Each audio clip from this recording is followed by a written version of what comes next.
moment. But first, I wanted to look at genetically modified organisms.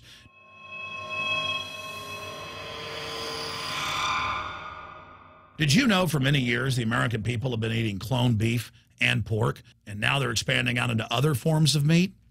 Let's look at salmon first. Major university studies conclusively have proven that the type of genetically modified salmon that is actually a cross species, they've mixed other animal genes in with it, that when this fish is introduced with wild natural salmon, within 40 generations, all of the natural salmon are extinct. And the FDA approved this. And they're going to allow it to be released into the wild. That isn't even a salmon. It is a cross-species chimera. It is a mixture like something out of the island of Dr. Moreau, something out of a nightmare.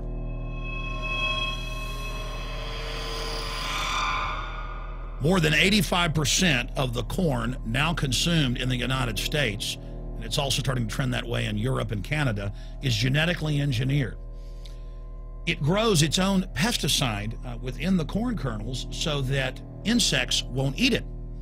If the insects can't eat this and live, what do you think is going to happen when lab rats or humans eat it? We have literally hundreds of studies showing that not just Monsanto's, but other major GMO companies' corn, and that's the majority of corn we're now eating today in the United States, has been linked to organ failure in lab animals. The studies also show massive increases in sterility in rats and guinea pigs that are fed not just GMO corn, but GMO cotton seeds.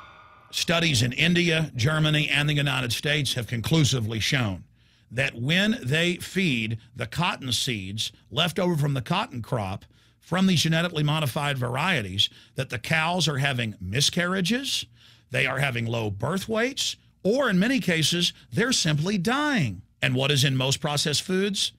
Genetically modified cottonseed oil.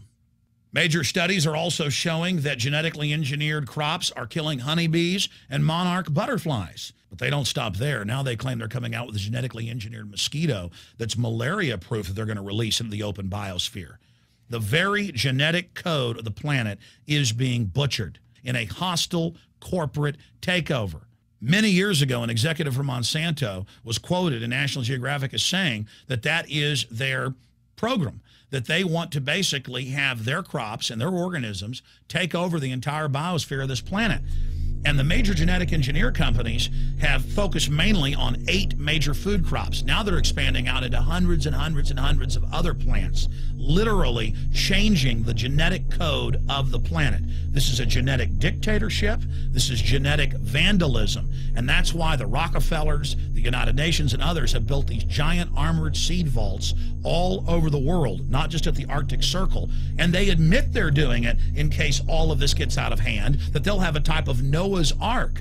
So all these fake environmental groups, they never complain about this. They never talk about true environmental degradation. They want to put a tax on carbon dioxide that humans exhale, that plants respirate from and carry out photosynthesis with, as a way to shut down industrial society and control every facet of our lives. That's the big secret. This is a population reduction program.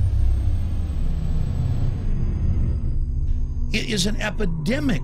The sperm count has dropped in the Western world exponentially. Even the government has been predicting within another generation, almost everyone is going to be sterile.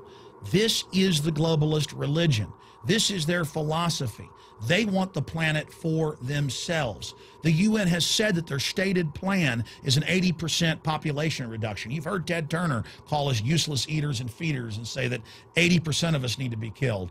You've heard Prince Philip say he wants to come back as a virus to kill the majority of the world population. Dr. Eric Pianka, Peter Singer, it's all over the news where they tell us that we should only have one child because more than one is bad for the environment and that the recession is good for lowering our carbon footprint.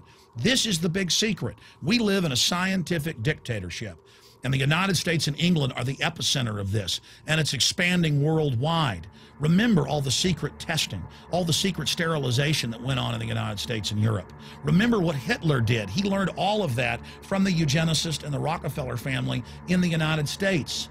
This is a culture of death being pushed on you and your family. And even if you think the world is overpopulated, you need to understand that you're being targeted by this as well. Targeted by design.